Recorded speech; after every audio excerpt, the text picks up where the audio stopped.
Okay, so I'm Jimmy Welch. I've been in real estate I've been an agent for probably about 15 years. I did sell new homes for a builder. I did work for a developer for about 10 years. My builder was Monsoor Builders. Dave Monsoor gave me my start. He was kind of my mentor when I was younger, and I kind of owe mostly what I've accomplished through Dave, whether it's been on my investment side of my business or on my real estate side. So long story short, I'm born and raised in Louisville.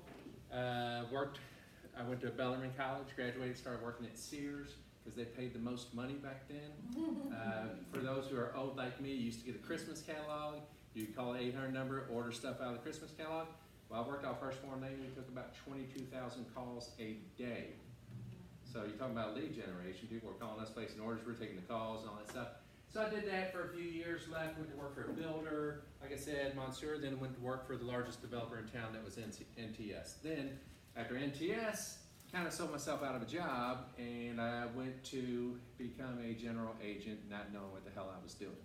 So, fast forward, 5 years at Remax, clueless, selling about 15, 20 homes a year, never came to the office, never learned about technology, never learned about growing a business.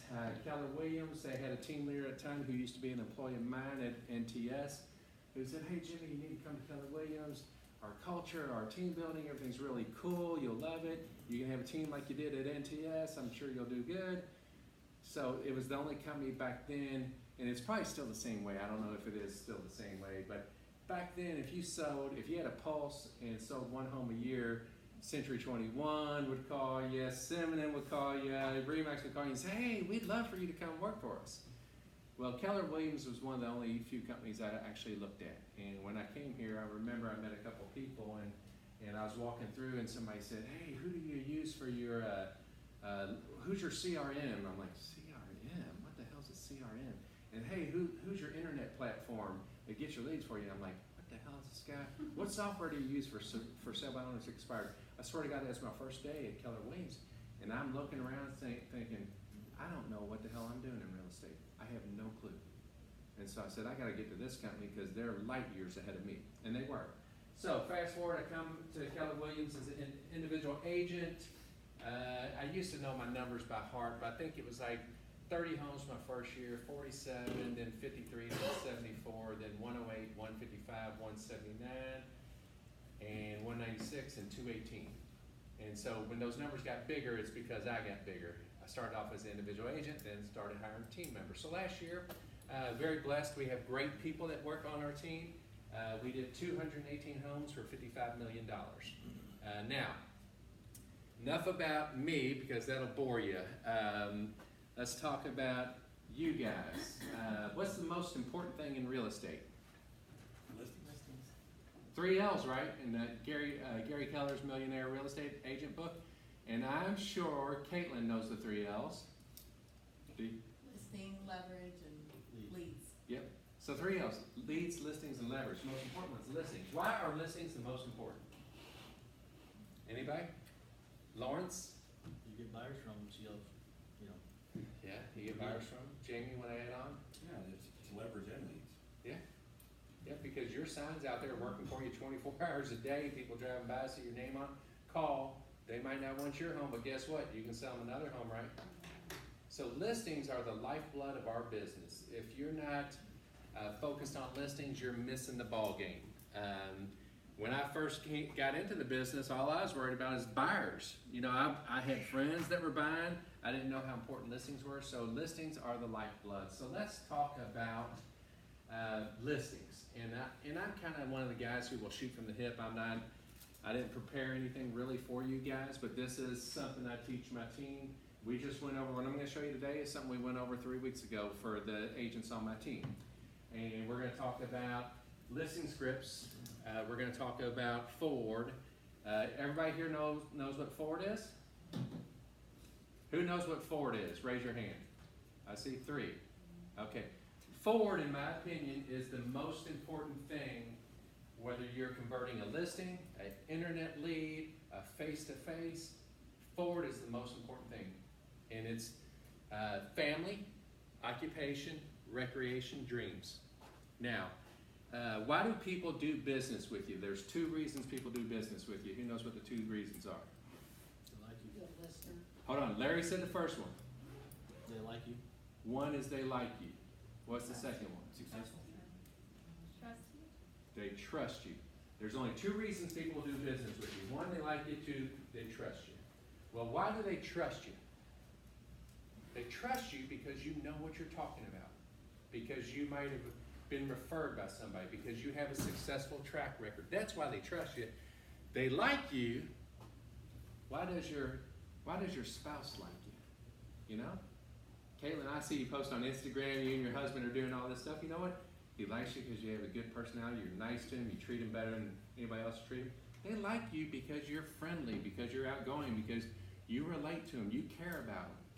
So Ford is all about that. When I go on a listing presentation with somebody, believe me, when I walk in that door, I'm thinking about Ford. I'm thinking how I'm going to ask them about their family. I'm going to ask them how am I going to ask about their occupation, what they do. I'm going to ask them about what they do outside of work. I'm going to ask them what their dreams are. Where do you want to be in 5 years? Where do you see yourself going? What's the end plan? So anyway, let's talk about listing scripts. Now, you know, the class says listing scripts and Ford, but really I'll talk about listing scripts more than I talk about listings. So listing scripts, let me pull this up real quick. When we go on a listing presentation, we basically have certain things we want to get mentioned during the listing presentation. So when you go on a listing presentation, I'm not talking about someone who is a sphere client of yours. Because a sphere client of yours, you can go in there smelling like whiskey and weed and get the listing. If they like you, you can go in there smelling like whiskey and weed, you're going to get the listing because they're your sphere, right? And they might be drinking with you and smoking with you. So anyway, when we go in there, of course we're going to tour the home. We're going to walk around with them. When we're walking around with them, we're thinking about things that might need to be improved, things they might need to do. And then we're going to we're going to sit down at the table and we have our comps ready, right? We're ready to say, okay, here it is. So, you know, we sit down with them. We're establishing our relationship with them while we're walking through. And then one of the first things we say is 3 things sell real estate, all right? And so when we sit there and I'll say, hey, Caitlin, you know, thanks for having me over to your house. Your house is beautiful. You know, I tell them a little bit about me and I try to get them to kind of like me. And how am I going to get them to like me? Well, let me tell you a little bit about me. My name's Jimmy Welch. Appreciate you calling me. You know, I'm married. I got 2 kids. My son, he's 14 years old. His name's Andrew. He's why I'm half bald and gray. My daughter, she's as sweet as can be. Her name's Mary Grace. She's 16, just started driving last week. Hey, when I'm not working, I spend most of my time doing what my kids do. My son's playing sports, I'm watching them. So I'm trying to tell them a little bit about me to kind of say, hey, I'm a nice guy. Matter of fact, in our listing paperwork, when I go over to meet somebody, it has Jimmy Welch, and then right underneath it says, overall nice guy. And that's no BS. And it tells about my history. So I sit down with them and I say, hey, you know, Larry, there's 3 things that sell real estate, Larry. Do you know what those 3 things are? And guess what most of them say? Location, location, location, right? Well, wrong. Here's the 3 things that sell real estate. And here's my script I use. I say, hey, Larry, real estate's not rocket science. There's only 3 things that sell real estate. Location, condition, and price. And then what I do, you gotta know your stats. So what I do is when I talk to them, I say, hey, there's only 3 things that sell real estate. You know, it's pretty simple. It's not rocket science. And I do it so it's not a script, right? I'm kind of casual, kind of easygoing. I'm gonna say, well, it's location, condition, price. Now guess what? Only 2 of those things you can change. You can change your condition, you can change your price, right?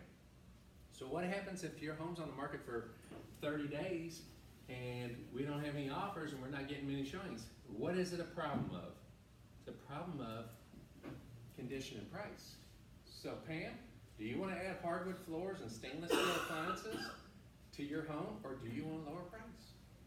So it's kind of like that. And I was telling them, hey, after 30 days, I'm the Grim Reaper. I'm calling you on the phone and I'm saying, hey, guess what? Susan, you know, we've been on market 30 days. We've had 5 people in here, and you saw the feedback. It says we're a little bit overpriced. Remember when I first met with you, I said real estate's not rocket science, remember? Yeah, I remember you saying that. told you 3 things sell your home, right? What are they? Location, condition, and price. I told you also if it doesn't sell, it's a function of 2 of those things, right? Condition or price. Yep, Jimmy, you did tell me that. So what are we gonna do, Susan? We gonna change your condition? We gonna lower your price? 9 times out of 10, they're gonna change your condition. But I can tell you on listings in Craigs Creek and Copperfield, I had feedback where it was specifically condition feedback. Love the home, kitchen was dated, the appliances are old. Well, you know what? I had that a couple times. The appliances are old, So you know what? I told our clients, both for, I think it's Craigs Creek, it's off 22 on the right, and Copperfield, I had that happen to me last year, where we were getting feedback that was condition specific. So when I called my clients, I basically said, hey, listen, you know what? We can lower the price, or we can spend $2,600 and get stainless steel appliances delivered and installed, take new pictures. And I'm not BSing when I tell you this. We put stainless steel appliances in one of the homes on Copperfield, and the other listing we actually said, hey, we will add stainless appliances, here's all the model numbers, here's the pictures for any offer that's acceptable to my seller. The other one we did it, guess what? We sold both those homes within a week of doing those things. And that's a true fact. So location, condition, price, we always use that. Now, after I say location, condition, price, here's how you establish their confidence. And what I say is, oh, guess what? By the way, guys, we sold our homes last year in an average of 28 days for 98.6% of our asking price. And everybody, whether you're on a team or individual, you have your statistics right. You got to know how long it took your home to sell and what percentage of asking price you got. You got to kind of look at it like, hey, I'm interviewing for this job, and here's my resume. You know, 1, I want you to like me. 2, I want you to trust me. 3, I want you to tell you why homes sell, location, condition, price. And then, oh, by the way, every home I listed last year, averaged 28 days, 98.6% of asking price. And people sometimes, when you throw out numbers like that, and also I'll print out my listings and show them the ones that sold and say, here it is.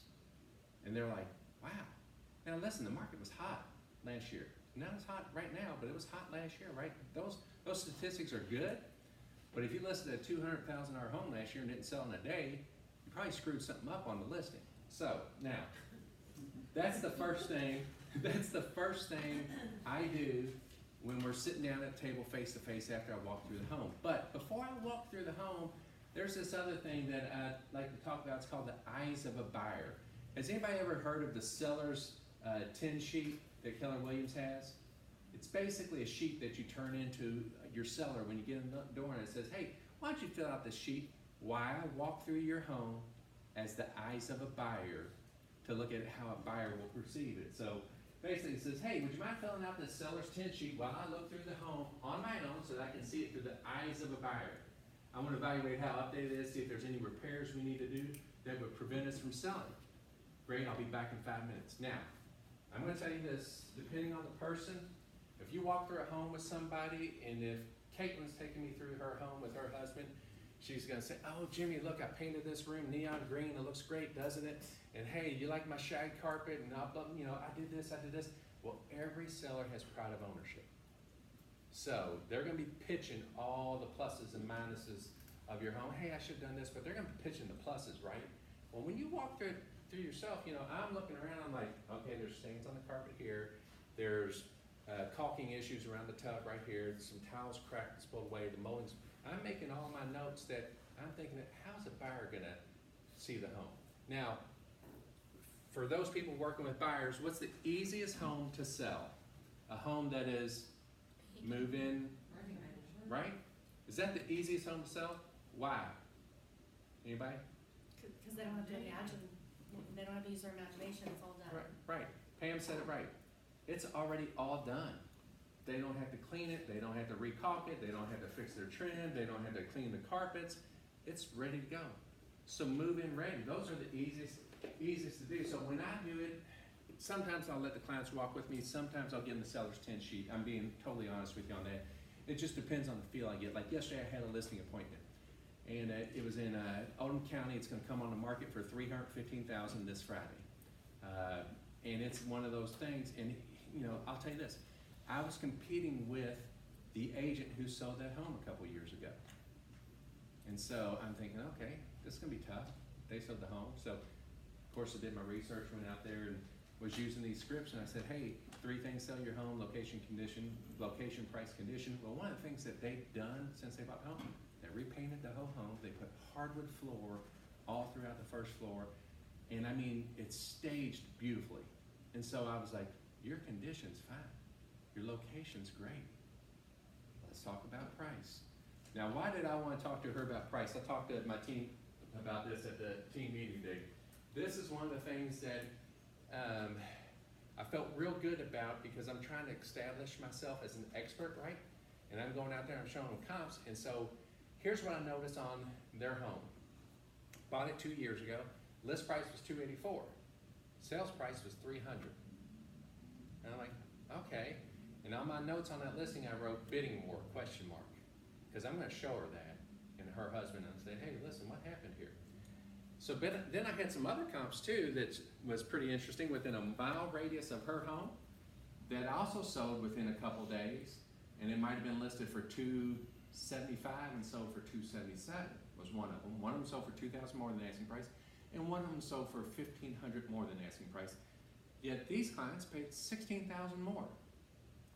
And so now I asked my team this. I'm going to ask you this. So I'm sitting in front of there, and I'm showing comps, and I showed 3 homes. Hers and 2 others that also within a couple days, also for asking price. So, what do you ask those sellers? Why did you pay $16,000 more than listed? How do you ask that though? Hey, tell me about this. I see that, you know, this house sold in 2 days and you paid more than asking price. Were there multiple offers? I asked them that first. Yes, great. I said, how'd you come up with $300,000? Now, why do you think I'm saying, how did you come up with $300,000? Anybody? What's that, Larry? You're letting them hang your other agent. I'm letting them hang their other agent for what? Paying too much. Pay too much and confidence? Too much. What am I gonna ask them next about, hey, did you use a blank clause? Anybody ever heard? You know what? I said to them, great people, Mandy and David, great people. I said, hey, you know, when you bought this home, did you use an escalation clause? And they kind of looked at me like I was crazy, and like, an escalation clause? And I'm like, yes. And because they had already saw these other 2 comps that sold for like $2,500, $1,500 more, and they were like, and she said, no, she goes, oh God, we paid way too much for it. And I said, well, did you not use an escalation clause? Because see, I'm building instant credibility, saying, hey, Jimmy Welch knows what he's talking about. And I said, let me explain to you what an escalation clause does. And this is literally why we were sitting down at the table. I said, basically, we write a clause in there and says that, hey, we will pay you $1,000 more than the best offer, provided that you provide us proof that you have an offer better than ours.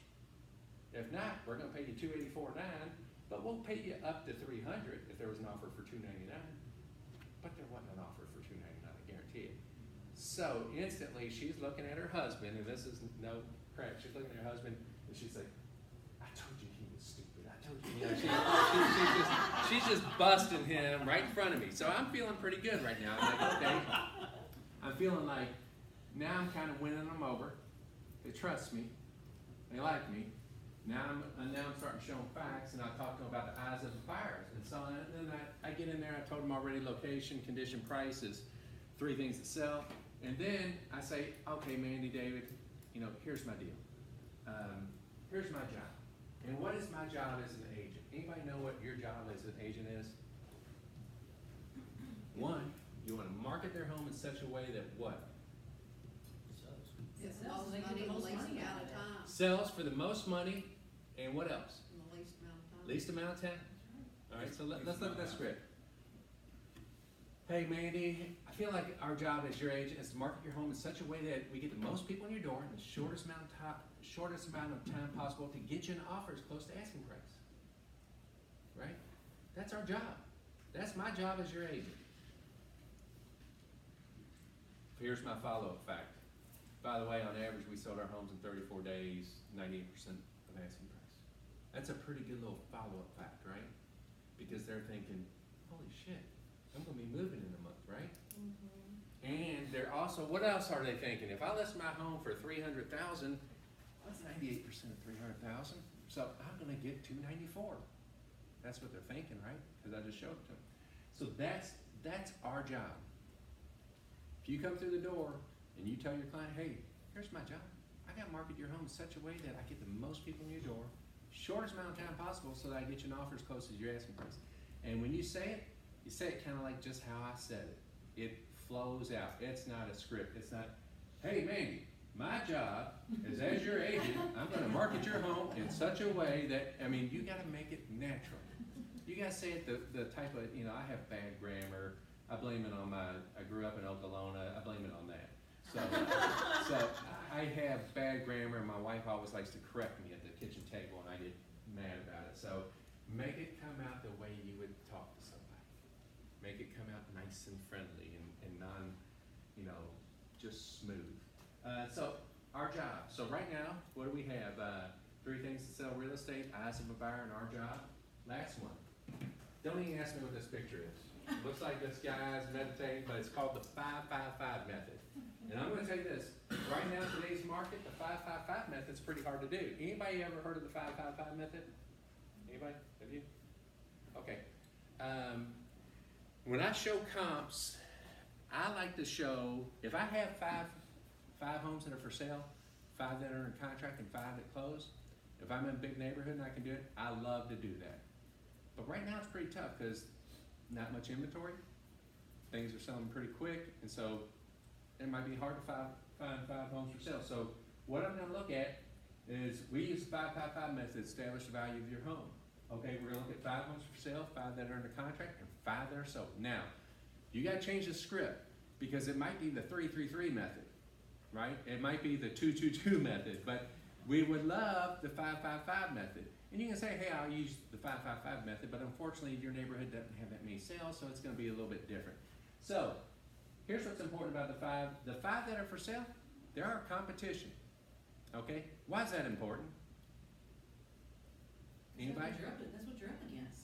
Hell yeah, that's what you're up against, Susan. So if you got a home that, say you're in Forest Springs off of Grange Road, and there's a lot of homes for sale that are 2,200 square foot storing a house with 2-car garages and finished basements that are $290, and your client says, and she's 2,200 square feet with a 2-car garage and a finished basement, she says she wants to be $310, and you got 5 that are for sale, where are you? You're above the market, right? The 500 contract shows what are selling right now. Okay, so we want to know, one is what's selling right now. So Right. Jimmy, you do that separate than just comps, Yeah, I'll So do you them comp- I'll do them at the same time because here's what I'm saying. but you have 2 separate, like, here's the comps and then here's 5-5-5 or 3-3-3. Well, the 5-5-5 has the comps in it because let me Right. get to this next one. I'll show you what I Okay. mean. Because the 5 under contract shows right what are selling right now, but the 5 that are sold are the most important Right. when establishing value because it shows what people actually paid for the home. And by the way, right, if an appraiser comes out, if lender sends an appraiser out to the home, is he bringing 5 that are for sale and 5 that are under contract? No, he's only looking at closed homes. And I always, when I tell people, has anybody ever been on a listing appointment and they say, oh, you know, they're asking $389 for their home. Yep. Well, you know what? Who cares? They can ask whatever they want. It's what somebody pays for it is what matters. So the 5 that are sold are the most important when establishing value because it shows what people actually paid for the home. And so, now this is what's great. So I talked to them about the 5 that are for sale, and we talked about positioning, right? We're talking about how do we want to position ourselves in the market. If there's 5 that are for sale, don't we want to look better than these 5? So when we talk about positioning, we're talking about, okay, if only 3 homes sell every 6 months and there's 5 for sale right now, you have 9 months of inventory, right? So do you want to position yourself where you're going to be one of those first couple that sell? Or do you want to position yourself out? So that's part of positioning with active. Under contract, you know, you really don't know what they closed for though, so that's kind of tough. But the 5 that sold, they're the most important. Okay, now here's where it gets good. And I'm telling you, we talk about this all the time. And I'm going to give you 2 real life examples. Heart of hearts. When you show these comps to your people, and before you come out to their home, don't they kind of have an idea of what they want for their home, right? A lot of times they kind of know what they want. And how many times do they kind of think their home is worth less than what it really is? It's usually they're thinking it's worth more. So when you show those 5 that have sold, which are the most important because they establish value, what do you say next? And here's what I say next. Hey Pam, Jamie, appreciate y'all having me out today. By the way, y'all just got married. Hey Pam, Jamie, I appreciate y'all having me out today. Now that we looked at your comps, and we looked at the ones that sold, and those are the ones that really establish value. In your heart of hearts, what do you think your home's worth? In your heart of hearts, what do you think your home's worth? So they're looking at it right there. Now they might talk before I got over and said my home's worth $350, but now they see the facts, and sometimes they'll say, well, before you came here, I thought it was worth $350, but after looking at this, so that's why we use heart of hearts. After looking at homes that sold in your neighborhood, let me ask you a question. In your heart of hearts, where do you think your home should be priced at compared to these homes? The beauty of that is now you're taking it off your plate and putting it on their plate, and you're saying, tell me what it's worth. So, what if they come back and tell you, and you think the home's worth $300,000? What if they come back and they say, we think it's $325,000? What do you do? That's not what this says. Well, Jamie, what would you do? Jamie, I think my home's worth $325,000, and you think it's worth $300,000. What are you gonna do? I'm gonna go over the comps again. Okay. I'm gonna You know, go through comps. what are you gonna ask me though? Here's what I'm gonna ask. If Jamie told me, hey Jimmy, I think it's worth $325,000, you know what I'm gonna say to Jamie? I say, hey Jamie, tell me why you think it's $325,000. I'm gonna put it back on Jamie, and I'm gonna say, Jamie, tell me why you think it's $325,000. You know what he's gonna say? He's gonna say, well, Jimmy, I have a finished basement. I say, okay. So do these 5. Well, Jimmy, I have hardwood and granite in my kitchen. Okay. So do these. What else, Jamie? So I'm wanting him to justify why he thinks it's $325,000. And then I want to come back to him, and if I'm wrong, and if there's something he has that I'm missing, oh, okay, I didn't get that, Jamie, that is that. If he says, hey, Jimmy, my home's blah, blah, blah, blah, blah, and it's got an extra 100 square feet. Well, okay, Jamie, I get it. You have an extra 100 square feet. What do you think that extra 100 square feet's worth? Do you really think it's worth $25,000? Extra 100 square feet? By the way, Jamie, I didn't tell you, you only got a 2-car garage. 3 of these homes had 3-car garages. By the way, Jamie, you only have 2 full baths, and 4 of these homes had 3 full baths.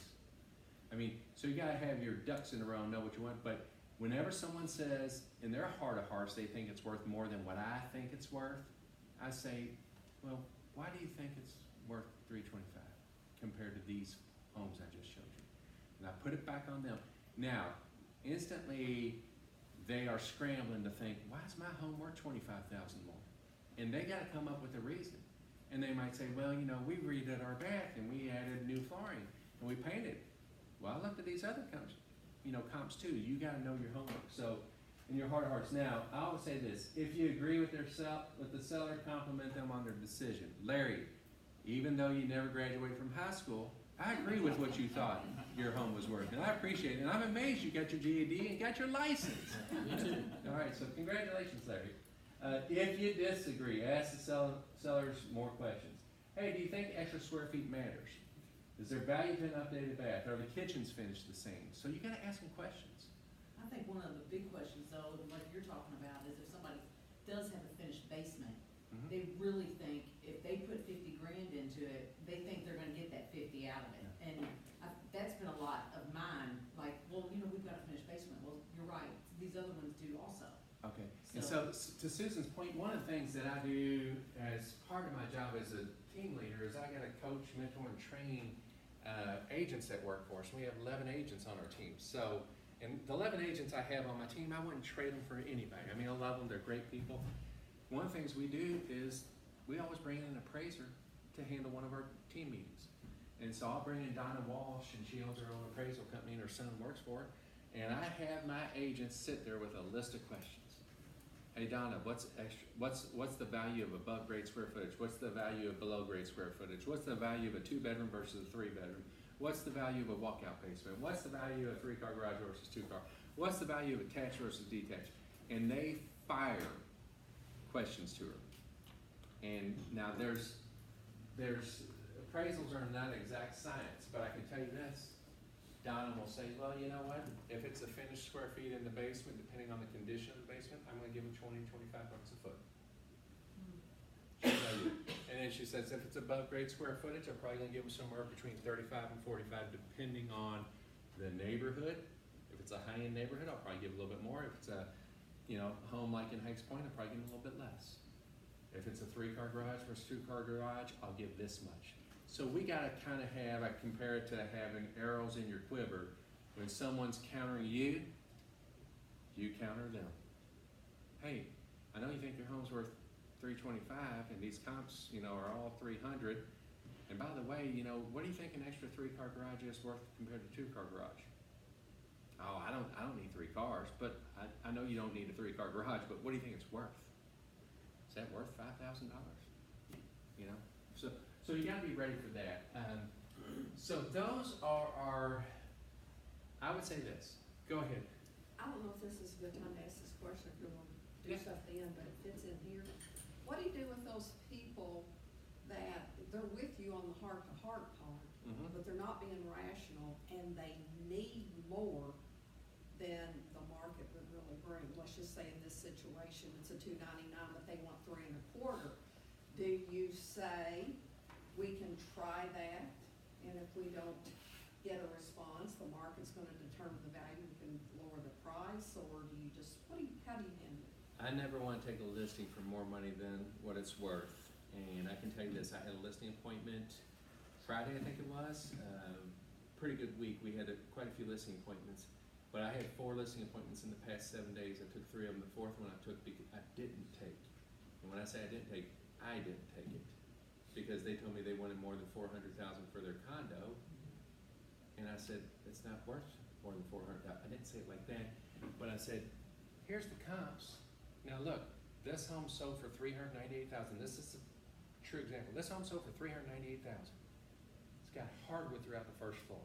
My client, by the way, had carpet in the dining room, great room, and master. They had hardwood throughout. They had stainless steel appliances. My clients had white. They had granite countertops. My clients had Formica. Their bathroom was updated. My client's bathroom was 20 years old.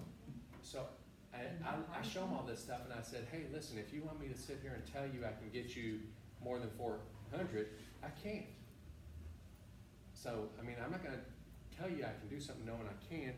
And so, if somebody would say, well, hey, entertain me and list it for $325, I would, and I've done this before on listings, I said, here's the deal. If we list it for $325 and we don't sell it in the first 30 days, you agree to list it at my price. And you can put that on your listing agreement. You can put price reductions on a listing agreement that automatically lower at the time. I typically, and here's how I also say this. I say, hey, listen, I invest from day one in your listing. And so if I'm gonna list something that I know is overpriced and not gonna appraise, I'm wasting your time, I'm wasting my time and my money. So let's be smart about this. By the way, why else does it make sense not to list something that's overpriced? What's the most important thing in the first 30 days of listing, right? That's when you get the most activity, most showings, that's when you want to sell it. So if you're $25,000 overpriced in your first 30 days, you shot yourself in the foot. Any other questions before we get off this? All right, so let me get out of this, and we're gonna jump to what I think is, listen, I think scripts are great, and you gotta know them, but we're gonna jump to Ford, if I can get there. Okay, Ford. Now, I will tell you this, and here's the thing I say about Ford. And I'm a big believer on this, and my team laughs at me when I talk about this sometimes because, and I'm gonna use examples from last week. Ford, whether you're trying to convert an internet lead on the phone, you're trying to convert a listing, if you're not trying to figure out Ford when you're talking to people, you're missing the boat. Because why do people work with you? Because they like you and trust you. So what do you want to do? You want to establish rapport, right? So, how do you establish rapport? Well, Ford, and we're not talking about the truck. Clients do business with you because they like you, also they trust you. If they don't like you, then you won't be their agent, plain and simple. Sure, you have knowledge and expertise, but establishing a common bond goes a long way. So, your job, to establish that bond with Ford. Now, Ford, family, occupation, recreation, dreams. So let's talk about family. If you're on a listing appointment, what questions do you ask? What family questions do you ask? How many children you have? Children. What else? How long you been married? How long you been married? What else? Perfect. Did you grow up in Louisville? What else? They say, yeah, I grew up in Louisville. What's your next question? Where'd you go to high school? Pam said, where'd you go to high school? Where'd you grow up in Louisville? Yeah. Okay. What else? Anything else? You have other family living here? Yeah, my mom and dad live here. Oh, great. Where your mom and dad live? Okay. I'm sorry, what's your name? Tony? Joni? Joni, what neighborhood did you grow up in? Okay. Hey, so if you ask me a question and say, hey, Jimmy, where'd you grow up in? Where'd you grow up? Just say, hey, Jimmy, where'd you grow up? Where'd you grow up? I grew up in the Highlands. What are you going to say? Where'd you go to high school? I went to Atherton. So did I. What year did you Okay. graduate? Yeah. Okay. Everything's So listen, you said, so did I. So what are you doing? You're establishing rapport, right? So family. Family. So, hey, where did they grow up? Where's their family now? Do they have any siblings? Do you have any children? So you focus on their answers and you ask more questions. And I tell you what, I love this one because, you know, if I talk to somebody and they say, I lived in a lot of different places when I was younger, you know, I moved around a little bit. We lived in Okolona when I was a kid. We moved out to Westport when I was in probably 6th grade. And then, you know, when I first got out on my own, I lived in J-Town, I lived in Heights Point, I lived off Cooper Chapel, I lived in St. Matthews, I lived off Billtown. So I kind of moved around a little bit. And so when someone says, hey, I say, oh, you know, where'd you grow up? And they say, oh, I lived in J-Town. Oh, where in J-Town? Oh, I lived off Billtown Road. I said, I did too. I said, where off Billtown Road? Oh, we lived in Lake of the Woods subdivision. I did too. What street were you on? Lake of the Woods Drive. And so I'm always looking to establish, hey, where'd you go? The other thing I ask is big, you know, oh, you from here? Yeah, we grew up in East End, great. Whoops. I don't know what I just did, but I did something wrong. So anyway, I always think that family thing is, you know, pretty important. Where'd you grow up? You got any brothers or sisters? Where'd they go to high school? Now, high school is a big one because if they say, hey, I grew up in the East End, well, you know what? They probably went to Eastern, they probably went to Ballard, and you might have a connection with them, right? If they say they grew up in South End or Southern, probably, you know, or, you know, they could go to Catholic schools, or, you know, Christian Academy or KCD, but there's always a connection with family. Now, here's the one I love too, occupation. So, I'm talking to somebody, and I'm gonna pick on Jamie. Jamie, what do you do for work? Sell real estate. Well, lie to me. I sell cars. You sell cars? Oh, where do you sell cars at? Car lot. Hyundai Louisville. Hyundai of Louisville? Okay, did you work anywhere besides Hyundai? Yeah. Oh yeah, what other dealerships? Worked at several Swope. Did you? I bought my car from Swope. What'd you sell back then? Mostly Toyotas. Oh yeah. Well, you know what? I used to have a Toyota Camry. Love that car. And so I'm trying to find out, you know, another thing. If he said he's sold at car dealerships and worked at Swope, you know, I have a friend of mine that I went to high school with. His last name's Whitaker, and he's a store manager. And I'm gonna say, hey, by the way, did you know Steve Whitaker? You know, I'm gonna throw out something like this because I'm gonna say, hey, that's a friend of mine. And, you know, did you work with blah blah blah? If they say, hey, I worked at UPS. How many people in this room know somebody that works at UPS? Right? They say they work at UPS. What's your next question? What do you do for UPS? Well, I'm in international. Or do you know? That's what they say. Yeah. Yeah, so you know what? If they say something like, hey, I'm in international, you know what? Oh, that's crazy. My uncle was in international. And by the way, I sold a home to a guy named John Bach who was in international. By the way, my cousin Joe Welch is in international. I mean, I know people right now that I'm thinking in the back of my mind, I wonder if they know these people. Because if they do, they might ask them about me. you know, and then I'm gonna get a good referral. If they say they work at GE, anybody know anybody who works at GE? They work at Humana, they work at Ford. I mean, when people used to tell me they worked at Ford, you know what I'd say? Which one? Chamberlain Lane or Fern Valley? And they'd say, I work at Fern Valley. And I'd say, great. I said, how long you been there? Oh, I've been there 10 years. I said, it's kind of crazy, but the guy lives across the street from me. His name's John Savona. I think he runs that Fern Valley plant, doesn't he? And I'd say that like that. I know he runs it. And they're like, oh yeah, John Savona, yeah, he's the #1 guy there. And then if they said, hey, and that's a true story. If they say, hey, I work at the Chamberlain facility. Oh, what do you do at Chamberlain? Oh, I'm on the line. I said, cool. I said, you know what? You know a guy named Joe Bobner? And they'll say, who? And I said, Joe Bobner. I said, he lives next door to me. He runs that Chamberlain facility. So the two people ran forward. One lived directly across the street from me, and one lived next door to me. And so if they said Ford, I loved it. I'm like, hey, do you know this guy? Or I'd use other people. I knew that if he said he worked online, I got friends that work online. So instantly I'm trying to establish occupation. What they do for a living, how long have they been in that occupation? What did they do before? Jamie, did you work in any other car dealerships? Larry, what did you do before real estate? Finance. Finance. What exactly did you do in finance? High school treasurer. Really? What school? Yeah, Ballard. No way. Did you go to Ballard, Larry? For a little while. I didn't graduate. You didn't graduate from high school. I forgot about that. You got your GED there, though, right? And then that's when you took your license. So, you know, that was just kind of natural. Like, I didn't know, Larry's never told me that, but if you were kind of talking to him just casually, so what do you do before real estate? I did finance, Jimmy. Oh, really? For who? For a high school treasurer. Oh, what high school? Ballard. Cool. Did you go there? No. You see, I'm kind of probing questions and trying to get some. Where'd you go to high school, Larry? Ballard. You did go to Ballard, but you didn't graduate. Okay. What year would you have been, Larry, if you graduated? 92. Damn, you're young. And so, anyway, so it's just naturally kind of asking questions to establish that rapport. So, focus on their answers, ask more questions. That's occupation. And I'm telling you, you know, if you look at your past clients, you should know where your past clients work.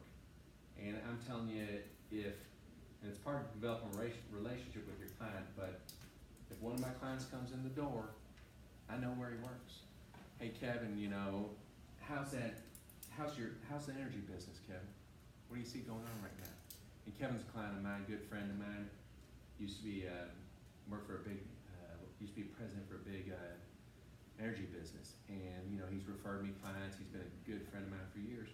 But, you know, when we have lunch or whatever, hey, how's the energy business going? Well, you know, we're growing it right now, we're doing some new markets, blah, blah, blah, blah, blah. What's the new thing in energy?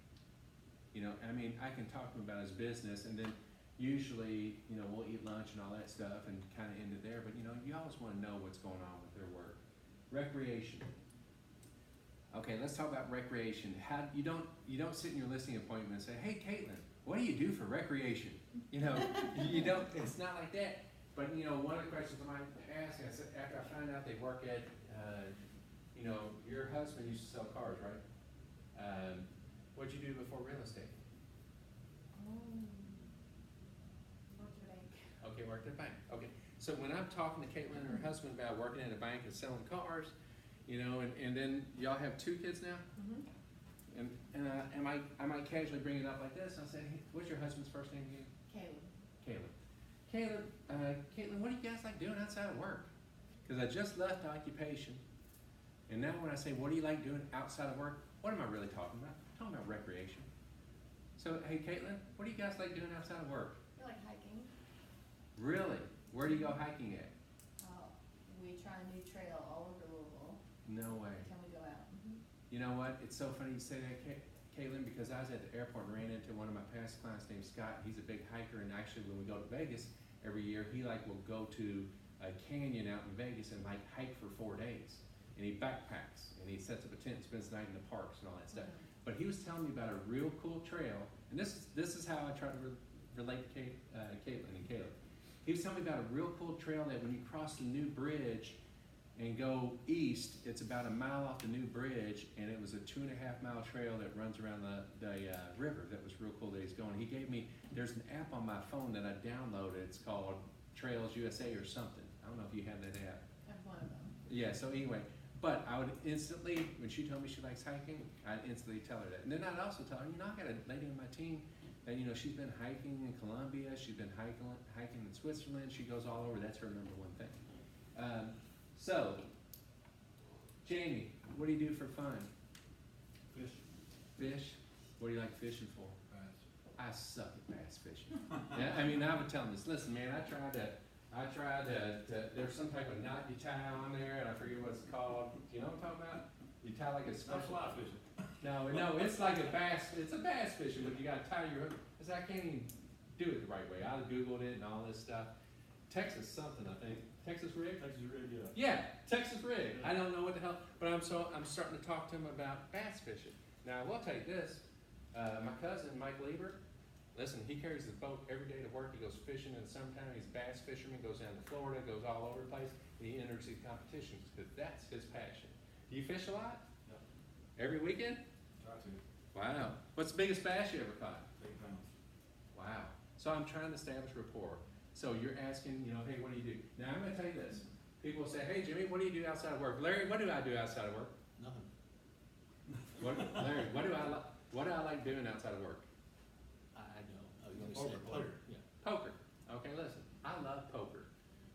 I'm a freak about poker. I've read 14 books. I play it all the time. I play it online. I go to the casino. But you know what? Here's the deal. Poker, I've established relationships at the poker room that have sold me homes. And people have referred me from knowing me. They'll say, oh, you're Jimmy the Realtor. Yeah, what about this? What about this? But I bet you over the years, I could honestly say I probably had 8 to 10 deals from playing cards. You know, so that's my recreation. That's my hobby. Passions, you know, I like volunteering. Okay, my listing appointment that I didn't get, that I basically turned down because of price. I said, you know, I was talking to them about what they do outside of work, recreation, and she goes, you know, I really like volunteering at my church. They were retired, they were in their 70s. I said, oh, that's great, you know. I said, yeah, that's awesome. I said, what church you go to? Trinity Presbyterian. For y'all that don't know, Trinity Presbyterian is like right up the street. And I said, now this is how it works. Trinity Presbyterian? I said, are you kidding me? And she's like, no, why? I said, well, Sean Barkley and I are friends. You're kidding me, you're friends with Sean? Sean's the minister at Trinity Presbyterian. I actually sold him, and here's where I'm establishing rapport and gaining confidence. I said, do you know that I actually sold Sean and Amy Jo their home when they took their other job at the other church? You did? Well, you know what? How does this lady feel that she spends all her time volunteering at church and the minister that runs that church, he's a client of mine. And so, and sure enough, when I left that appointment, even though I didn't get it, I texted Sean and Amy Jo and said, hey, listen, I just met so-and-so and they knew you from Trinity Presbyterian and told me to tell you hello. So that's works for me. So passions, something they always want to do. It's always recreation. It's always about trying to establish rapport. Last thing is, what are your dreams? Well, again, you can't say what are your dreams, but it can be, hey, what's on your bucket list? Hey, what's the end game here? What are you trying to accomplish? Well, you know what? We're trying to downsize. We're trying to get out of this big ass home and move down to the beach in Florida. They're going to tell you what their dreams are if you like, and their dreams might be, hey, we just want to get rid of this home so we can get from point A to point B and start our new job and our new kids' school and all that stuff. That might be their temporary dream. But we ask about this too. What are their goals? Well, you know what? Hey, we want to downsize, and here's why. We don't want this big mortgage payment. We want to live debt-free. Oh, great. And then I'll start hitting to them, oh, you know, you listen to Dave Ramsey, you know, I'm Dave Ramsey ELP. You know, I'll try to establish more rapport with them. Aspirations, what they do, now, same thing. Focus on their answers, ask more questions. I will tell you this, and I mean it in all seriousness. That Ford, every day, whether it's if you're doing internet lead generation, if you're doing cold calling for sale by owners expires, all this stuff matters. A lot of times when believe me, I used to do internet lead generation on a daily business. There used to be a website years ago called Home Gains. Anybody heard of Home Gains? Larry, you heard? Yeah. I don't even know if it's in existence anymore. It literally was the service that sent me leads. And when I talked to a lead and they were wanting to buy, you know, a home, and I'm gonna give you a perfect example. A lady named Patty, one day, I had my kid in my car, and I get a text message on my phone that a lead just came in. It's a 312 number. I'm like, well, hell, they're from Chicago. Maybe they're relocating to Louisville. Boom, click. Hey, this is Jimmy. I saw you on my website. Looking for homes. I just want to reach out and see how I can help you, blah, blah, blah. And she's, oh, hey, my name's Patty. I said, okay, Patty. I said, well, Patty, how can I help you? Well, me and my husband think we're moving to Louisville. I said, oh, great.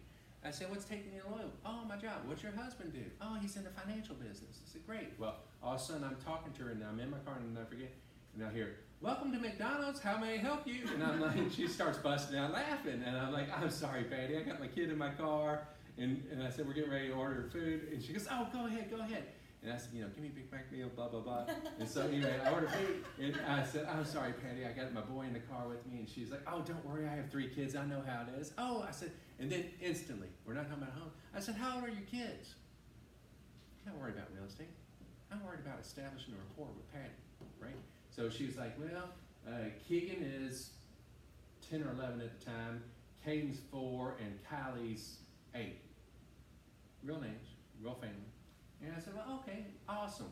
I said, what are your kids into? Well, blah, blah, you know, Keegan's plays baseball and he plays football. Matter of fact, Keegan was the starting quarterback this year for St. X. Pretty big deal. And this is, you know, 6, 7 years ago I'm talking to her.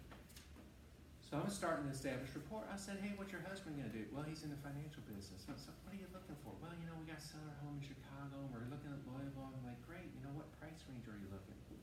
And she tells me, I said, what part of town? Well, everybody, my husband's working in Anchorage.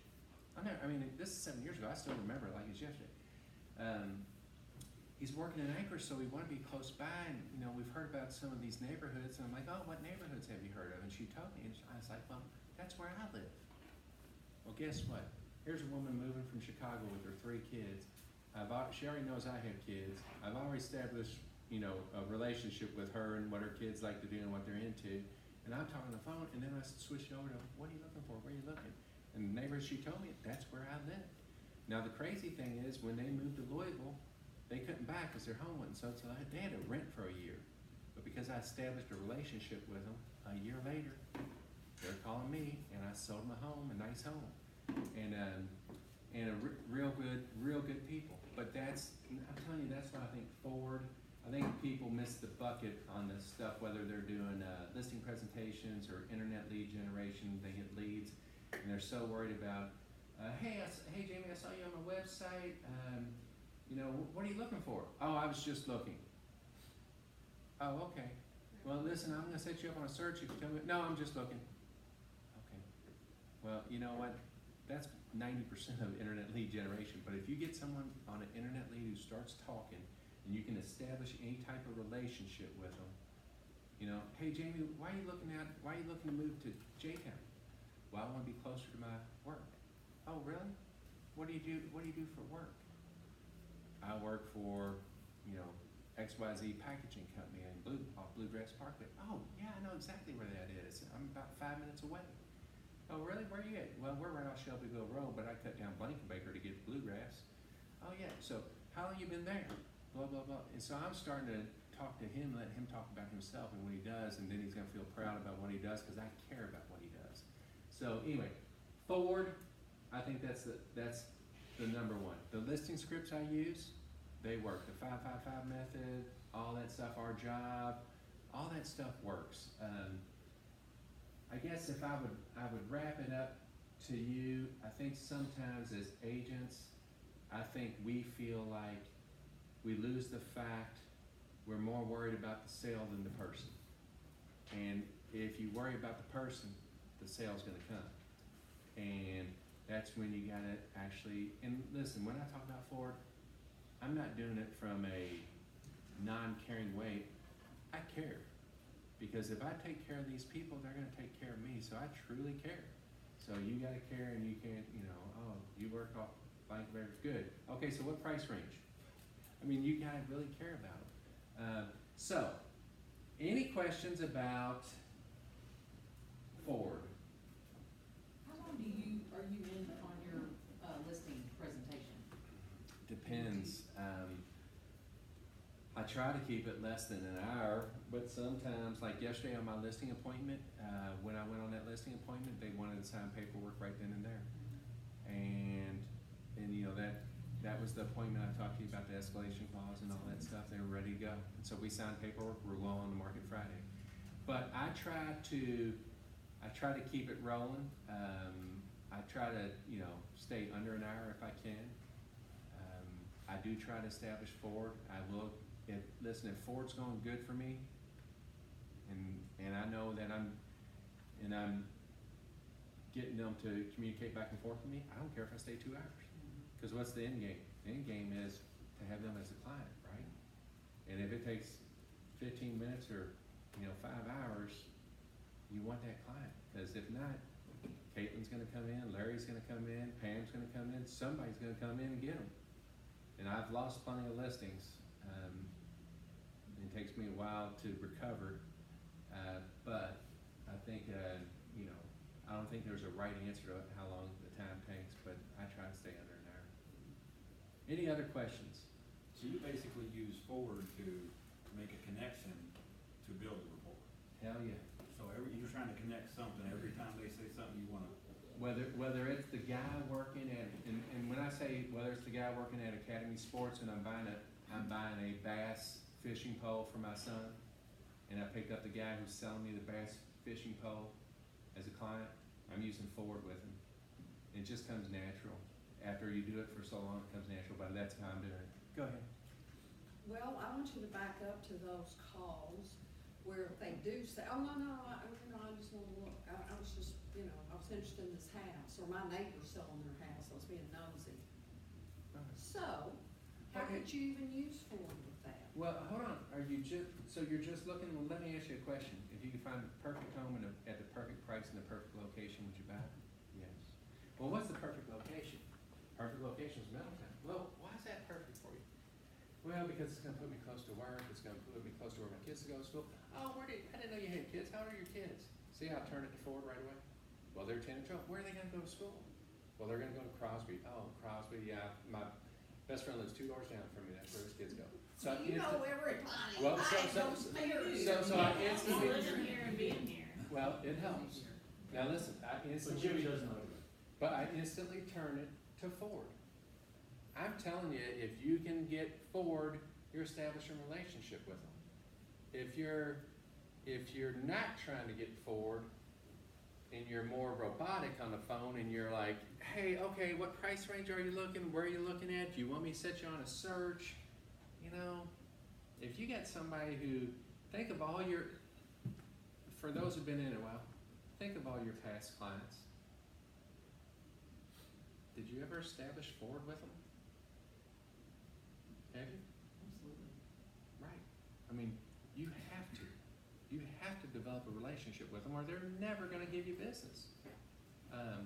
So, I do that. You had a question? Yeah, it's not really that great. No, go ahead. Do you print out, when you do show comps, do you show them on a computer or do you actually print out all the listings? Both. I'll take an iPad and I'll print them out. A lot of times when I print them out, I slide them over to them. I have them upside down. I'll have a copy myself too. Yeah. And I do it a little bit differently. Like I'll print out the listing and sometimes I'll print out CMA. But on the listing, I'll make notes because I'll see what the subject is and I know what their home has. And then I'll make notes, hardwood throughout, stainless and granite, updated master bath, finished basement, walkout. I'll make notes. So when I slide them over, they can see my notes too. Okay. And they know how it compares to their home. So you don't have to really print out the pictures, you just. Right. They know, and then I'll say, hey, let's look at these pictures to make sure we're comparing apples to apples. And then when I say, hey, in your heart of hearts, where do you think you should be priced at? When Mandy and David told me $315 yesterday, I said, perfect, right on the money. No further discussion. Let's sign this paperwork right now and get going because you won't be on the market Friday, right? But literally, perfect, no discussion. Great. You're a lot smarter than your husband, Mandy. I mean, seriously, I joke with him like that. But any other questions? I just have a comment. I'm training a brand new agent, and one thing that I talked to him about is, you know, it might be hard. You want to pull forward out some way, and you might not be the best conversationalist. I said, notice. What are they wearing? What's their bumper stickers? Yes. So sometimes it's about their UofL hoodie. You know, you don't say, and know how to say maybe who's your team, but what are they, you know, if they're a hunter and they've got on camo, you know, just Yeah. whatever, just being Yeah, just observant. notice, yeah. And then, you know, oh, did you kill that, you know, deer's hanging on, did you kill that yourself? No, my son's into it, you know, whatever, or is their kid an honor roll student at some school down the road, you know, whatever, look at their vehicles, what they're driving and what they're wearing. It can just be from you being observant. Forward is any way imaginable that you can develop, and it's kind of like, I kind of always joke with my team, I say, hey, imagine if, you know, if you're a guy and you're trying to impress a girl, you know, if you're a single guy and you're impressing a girl, you know, you're gonna ask her all kinds of questions, you know, you're gonna really care about what they like to do and what they wanna, you know, what their dreams are and what do you do for work? Oh, that's so cool, you're a server at Outback? That's awesome. I mean, I can't imagine, that's gotta be the best. I mean, but listen, you really care because you're trying to win them over, right? You're trying to make them like you, you're trying to make them like you and trust you. It's no different than, like, you think about it, the first girl you dated or woman you dated that you were trying, you know, you asked them all the questions. You asked them, hey, what about your family? What do you like to do? You know, what's your dreams? What do you want to do when you graduate? I mean, same thing, you know. Any other questions? You sure? It was really good training. That was great. That was awesome. Hey, thank you guys. I appreciate you coming by. I appreciate it. Well, can you get a copy of those scripts? Yeah, I'll get you a copy. Just come back. Email you? Yeah, just come back.